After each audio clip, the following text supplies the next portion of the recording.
It's also a moment to look at how we have managed to make changes and as well adjust, good or bad in the education sector. Education expert Moses Kimani joins us for this very conversation. After that release of the KCPE examinations yesterday, I think it's only fair that we speak of 2-3 things that stood out, and of course, moving forward, looking forward to see what it is that we have, in future or is in store for the future in terms of education. So, Moses, thank you so much for creating time to be with us. Thank you. I know it's almost that holiday feel, but then again, duty is duty. Sure. Because you're an expert in this field, and this is duty. Yes. So it's good to have you. Thank you so much. Asante sana. The highlights of the moments of yesterday. You've just correctly said that it's been a year of extremes. 2 examinations for the primary sector. And we also have the KCSE ongoing. I think they'll be done, is it 2 days on Friday? Yeah. Tomorrow is Friday. Yeah. Tomorrow, right? Yes. It should be done by tomorrow. And then we have the Kenya Primary Education Assessment. They call it KCPE. KCPE, that one, yeah. That took place almost the same time with the KCPE. Yeah. And it was said yesterday, the results will be out in January. So it's been a year of extremes in the education sector. Yeah. I know that students put in a lot of work for them to get the results that they got yesterday. And the teachers as well did a lot of work into ensuring that the students complete the syllabus in time, given that the time was constrained. The parents did a lot of paying the school fees. I remember some parents saying every month they're paying school fees, maybe because there were very short terms. Yeah. Every term it took about 2 months, another term, 2 months, another term. So parents kept paying school fees, and it was really giving them a challenge. So it's been a year of extremes, and we thank God that we've come this far in the sector. And we celebrate the students who performed well. They outdid themselves. We didn't expect this performance. The minister correctly said that there was an improvement from the previous year, despite the extremes. And so it's interesting, when they say the previous year, they say the last examination. Definitely, they mean the exam that was that was 2021, Yes. So you can imagine, within that short period of time, the students were still able to put in a lot of work and still make to improve the results. So I really give it to them, and I congratulate everybody. Having a student performing at 4:1, the first 2 boys, I send my congratulations to those boys and to their teachers and their parents for all the input they have to the students and their performance. The highlight for this exam, there was no ranking. I think I've seen a lot of stakeholders mention that it's probably a move towards the right direction, and maybe you would ask, what is my take on that? Well, I concur with the many stakeholders who said, well, this is the right way to deal with exam anxiety and issues to do with malpractice, to tone down the competition. And so should we adapt this all through? I think it's something we should adapt. Just a ranking of schools, yeah? Yes, we should avoid too much ranking. And I've taught in private sector, some of the schools have already done away with ranking schools. Like I'm an educator, and I taught in a certain school where we never ranked students. We just use the data for our personal consumptions as teachers, but we didn't use it to say student A is better than student X, simply because students have different abilities and they will do well in different sectors. So ranking, in a way, just creates, well, it's good because it creates competition, or you would say students are motivated to do better and be seen on television, celebration and all that. But if you look at it in aggregate, you realize that it creates a room for malpractice, people wanting to go the extra mile in order to be at the top. And also that excess competition removes the focus from learning to testing, which is something we are obviously trying to move away from, and definitely that is well taken care of by the CBC. Okay, by the competency-based curriculum, and perhaps maybe that is the point where we have this conversation, because generally we all understand how that ranking was instrumental to know what student goes to what school and all that, and some of them really did pride in that. And when people speak of the fact that, oh, I am from Alliance, they speak with that, bravado, to show that yes, we put so much, energy and focus in our education. That is why we pride in this. And so you suppose there are no stakeholders that would raise an eyebrow as to that? There are. Maybe they've already, yes. They have, and I've seen a few say, no, we need to know who is doing well. Of course, yes. there's a good reason why ranking is viewed as also an important part of the evaluation process, because the policy makers will be able to say, this school is doing better than this school, based on the ranking, and then try to figure out why is this one not doing as well as this, so that probably if there are mitigating measures that can be taken, then they can help that school to do better. I remember there's a time a school called is it Nyakimincha, somewhere in surprised me in Kisii. In Kisii, yes. No, the secondary school, the one that performed in a way that would be said to be quite dismal, yes. Sometimes back. And it's known for performing well. No, there's a high school and there's a primary. There's the primary school. Is the one that performs well. Yes. The high school is the one that doesn't perform well. But now, I remember that was a long time ago, but from that data, that information that came out from that ranking, nothing has been done. You see, you don't just collect data without using it. If you rank the schools, then why rank and not have measures? Okay. Yeah, because what we've been doing is just to rank, but what do we do after ranking? So it has beaten the logic of collecting that kind of data. So it has just moved the focus from the use of that data in a creative way to just creating anxieties and maybe encouraging people to go the extra mile of trying to cheat in the exams and all that. So policymakers might need that data, because I know it's provided somewhere, only that it's not made public.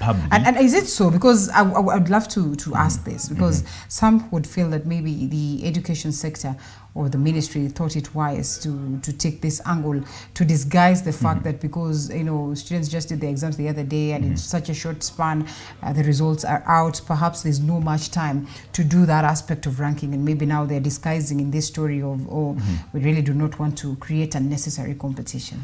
No, I don't think that is the position, because there's time. If they really wanted to do the ranking can be done. Usually nowadays they use technology which can easily just align these numbers and the results. So there's really you can't talk about time in that in that space. So I think there is a better and a bigger picture here, and the picture here is what the CS rightly said. We need to move away from testing to learning, and not just focus on the exam data, but there's a lot of data that goes into schools, including co-curricular activities. But you see, when we put all the focus on the KCPE result, that is one exam after 8 years, then where are we putting all the other learning activities that have happened over the last 8 years, including co-curricular activities? And again, this competition has become too extreme that you would find a student just seated in a corner just doing their own work, so individualistic, because it's about him. It's almost selfish. Okay. But learning in this century needs to be collaborative. It's a teamwork. It's knowledge that should be shared among students. So and so you agree somehow that this that we started adopting maybe during the Matiang'i times will hold ground, in the sense that it won't really matter the school that you're called to or the high school that you go to. If you're a performer, you'll definitely perform. Your 400, you do not have to be placed Alliance or any other school that for the longest of time have been considered to be the best performers? Well, if we say that, I know the students would be They will not like it because they already have it in mind that this is where I'm targeting. Yes, but I think it's where we should be going, so that it doesn't matter which school you go, the performance of the schools is standard in the sense that they have standard facilities, standard teachers, well trained, everything is almost the same. How then do you appreciate the students that perform so well, that are great performers? Because you see, we're just talking to life therapists here who says sometimes it's good to have that reward. And to these students, the reward is to being being posted to a school that is prestigious according to societal standards. And so how do you tell them now we appreciate what it is that you've done in terms of good performance? Well, I have read the education, the way the education is done in countries like Finland, and they do not have that kind of placement because, in fact, the learners are encouraged to go to the nearest school that's nearest to their home. So I think that prestigious aspect of it, it's not something we should have. We shouldn't have that because we are putting funds into all schools. We are paying taxes. In the previous budget, the schools were given about 540 billion. So, and that is distributed, it should be distributed equitably to all schools, meaning there should be no school that's said to be prestigious or more prestigious than the other. The students should have equal opportunity wherever they are. So I think maybe in time we should get there, but we are not there. As of now, maybe it seems to be the only way to encourage the learner who outperformed themselves, who got 4 and plus marks. But there should be other ways to encourage those students. But I think the best way would to refocus the child's mind that it's not about you beating everybody else and going to the most prestigious school. Is about you doing the best for yourself in terms of you achieving the maximum best. And I remember in that other previous station I worked, because we did rank students, the learning seemed to be easy, collaborative, teamwork. There was a lot of respect among students because you cannot say so and so doesn't perform, so and so does perform better. No. Every student viewed each other as an equal partner in the learning process, which means there is more collaboration. Learning is much safer for everybody. Everybody feels included, and I think that is the direction we need to also focus the student to think not just selfishly, but think in a collaborative manner. It's about us, not just about me performing and going to this prestigious school, but my friend here doesn't perform and then they stay out of school. Yes. All right, I don't know whether you've seen this video. I'm sorry, you might not be. You've seen it? I did, yes. What does it tell you? There's a lot of pain. I listened to the head teacher. They have never seen such marks. It means there's a lot of investment that has gone into teaching and preparing the students for the evaluation, for the KCPE. But then what they get is something they didn't expect. Well, what I thought at first is, like you say, maybe he needs to find out what could have happened. Are there chances that could have happened, really? It's the first time we're hearing of such, so we may not have a reference point. And I really doubt, at this era, I really doubt that such a mistake could pass everybody else in that NEC process. But I still think they can just look into it because if they're saying it, like this is a school that is known to perform, yes, and then all of a sudden they perform dismally according to them. So. Yes, and if they're saying that it's something they have never seen before, and of course based on history they seem to have been performing better. And then I think, and also, even after the exam, you can almost gauge, from how the students behave generally as well. As a teacher, you look at the paper and you think, okay, it was fair enough. Yes, I'm just wondering how the whole school could be caught up in such. Yeah. If it was one student, maybe we could say, but a whole school, maybe it needs to be looked into. All right. Well, let's hope. But I feel the pain. I saw even some parents also shedding tears.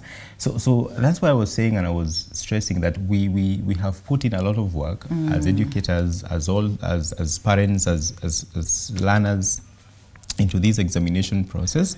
So really, I mean, it would only be fair if they get what is due to them. Yeah. So if there is anything that could have happened, I think I would just say they need to look into it further. Okay. Yes. All right. So the education sector itself, a sector that you sit in, are pretty much good, but also with lots of laws, fair share of, hullabaloos here. If it is not on the question of employment of teachers, then it's on the question of how do we get the competency-based curriculum well, gelled into us for it to be a proper system. If it is not so, it is for parents complaining how, well, it's been a crash program, it's expensive for us. If not so, it is not, hitting TSC and vice versa and all that.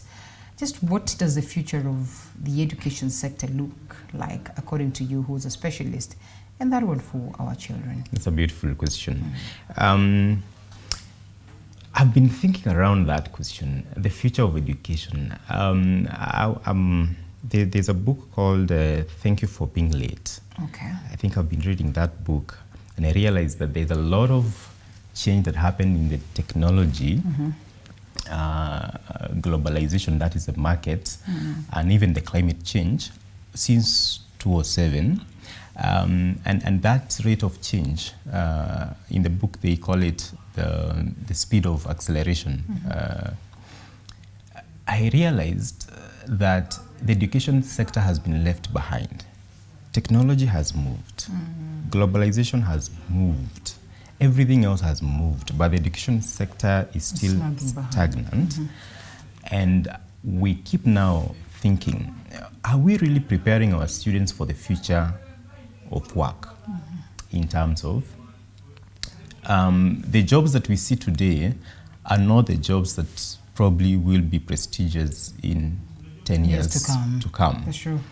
And we are still encouraging our students to read the same materials within the same context, way, same context, same learning environment, same teachers, trained the all same way, and we are preparing students for the future. There's a time I taught business studies, and I was reading through book 1, Form 1. The book was written in 1987, and I think it was edited, in 2005. Then I found myself teaching about the advantages and disadvantages of typewriters. And I asked myself, now, what am I even teaching? What am I even teaching? Why should the students know the advantages and disadvantages of typewriters? Right.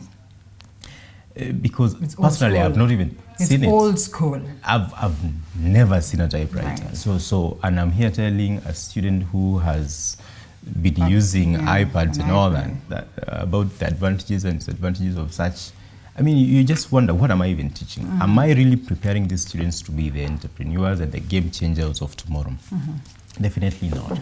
So what really is the future of education? We really need to rethink the approach that we use to teach. We need to rethink the content, and we need to design materials that also encourage the current student to learn and learn how to learn. What I mean by that is, if you look at the materials that we use in our schools, they're still the old materials. I notice when I am in class, for example, students are more attentive when I employ a bit of technology. I'm using videos here and there. I'm using a bit of graphics in the learning, because those are things that they can easily relate to.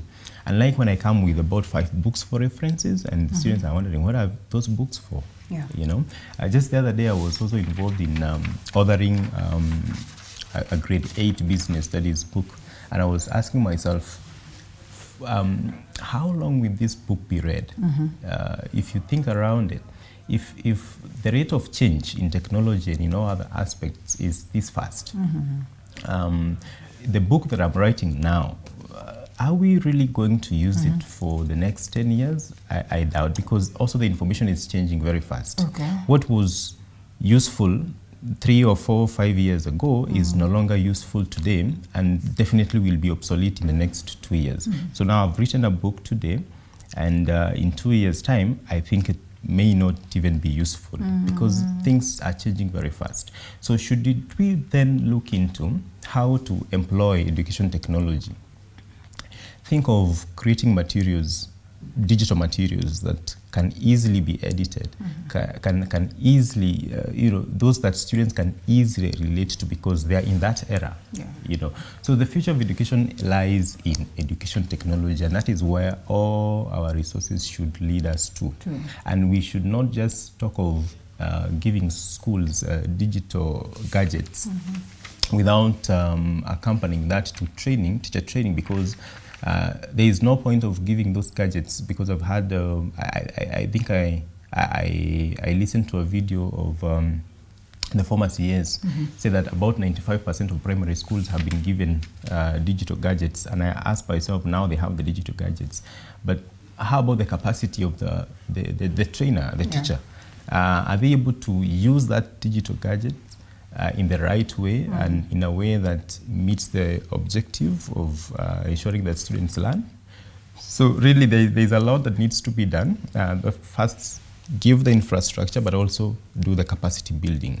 The teachers need to be retrained, equipped better to teach and facilitate learning, so that learners are able to be equipped for the future, because the future is totally different. From Should I take it that then you, in a way, endorse the coming in of the competency-based curriculum, because skill-based and perhaps not much of ranking, and also the adjustments in terms of just looking at what the future holds, not just in these markets that one would consider formal, but equally spaces where it will be skills, it will be what it is that you can do with your hands. The right way to go? I think it is. I totally agree that CBC is a right move for us as a country. Moving towards not just knowledge, but also competency, so that we are not just learning for the sake of learning, but we are learning for us to use that knowledge in the marketplace. And also the reduction of the testing, like you've just mentioned. I think that's the right direction. That's the future of education. Only that, we probably have not had it right. Yes, in terms of preparation. In terms of preparation, in terms of rolling it out, in terms of teacher training, in terms of digital and other infrastructure. We just have a good vision, but the way we rolled out the vision has left us with so many gaps as well. We've just been told that the JSS will now no longer be in high school, and it should be in primary school. So it should just be a transition, but within the same entities, the same school. And it now again starts to beat the whole idea of transitioning from primary to junior secondary, because transitioning comes with mind change to the learner, that, oh, I have left primary, now I'm in junior secondary, I'm this different person. My thing should also start to change, so that I focus on doing things in a different way as a student in junior secondary. But if they're left again in the primary school, then they behave the same way and nothing really changes from their perspective. So I think it's a right move, it's a right vision, but we have rolled it out without proper preparation, and now we are in this confusion. We are saying we are moving from primary to junior secondary, but we are still in primary. It beats the logic of transition. And then I asked a question on resource allocation, because we were told about 10,000 classes were to be built. Was it in primary or in high school? Or maybe a different. Yes, if they were built in high school, then what will happen to those classes if the students remain in the same classes they were using in primary? Then why did we use all those billions to build the classes and the money and resources? So I think we rolled it out fast without thinking the model properly. But I think because we are on it, we don't have the luxury of going back. We just need to build it up as we go, and hopefully, if more resources are provided and a bit of thinking is put into how it's being implemented, then we might just get where we need to be as a country. Okay. But we really definitely need a change from the way we've been doing things. The CBC comes with one aspect of education that I really think is important, moving away from teacher teaching, or what we would say a lot of lectures in classes, to a lot of students discovering, learning as they go, which I think is the right way to go about equipping the learners for the future, where they have an opportunity to themselves interact with the materials, interact with all sorts of resources around them, and not necessarily waiting for the teacher to just come and download or just give them whatever the teacher knows, and then That's it. Yes. Is it not ranking to say that public schools have performed better than private schools? And for the longest of time, initially it was the public schools performing better than the private. Then in a very long period, the private entities appeared to perform so well. And most of the parents actually shied away from the public entities. They said, let me just cough an extra coin just so this child gets a proper foundation. But in the past 2 or 3 reports that we've received, it appears like the public entities are now as well gaining the momentum to beat their counterparts in the private industry. How is that not ranking? And how would it be helpful, even if it is ranking, for us to get to know that now this is the direction we take? Because public-private participation equally very, very important. But most importantly, how do you get to know that this school is good? Because there are instances where you go, like right now, I'll tell you, yesterday I was around my area trying to check the performance of students across. And you really want to take your child to a school where the students appear to have performed well, because there's this notion that maybe the teachers are good and all that. So when we scrap off this conversation of ranking, how do we get the right schools for our students? Good. A very good one there.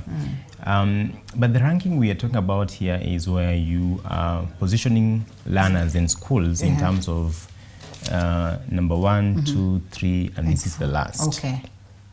Which in a way is not a good way to go about the education data. Yes. Because, like I said previously, you will be encouraging people to do extra, in order to be at the top, which sometimes is leading towards malpractices.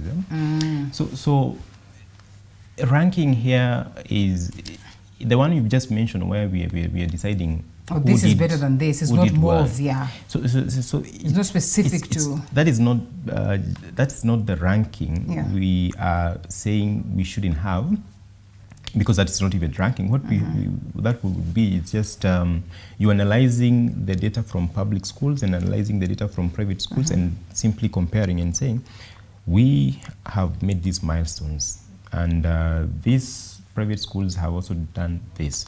So who is doing better than the other? That I would think is important for policy making, so that people are able to say, the reason why the private schools are probably doing better than the public school is because they are more equipped, they have this infrastructure, and therefore we should also focus our resources to building infrastructure within those public schools for them to catch up with the private school.